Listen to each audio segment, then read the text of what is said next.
Скандал од невидени размери е тоа што вице-премиерот во владата на Заев и Социјалдемократскиот сојуз Кочо Анѓушев си доделил преку државната ЕЛЕМ тендер во износ од 2.600.000 евра на фирмата која е во негова собственост Феро Инвест. Ваквиот криминален тендер покажува дека Кочо Анѓушев само го пресликува работењето на неговиот ментор Зоран Заев, кој преку општина Струмица ја празнеше општинската каса. Неиздржано и подценувачко е правдањето на милионерот Анѓушев дека тој не бил управител, туку само собственик на фирмата Феро Инвест.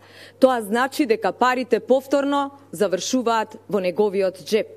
Внимавајте! Криминалниот тендер на ЕЛЕМ ќе овозможи вице-премиерот Кочо Анѓушев да го зголеми своето богатство над 30 милиони евра. И тоа на грбот на граѓаните на Република Македонија.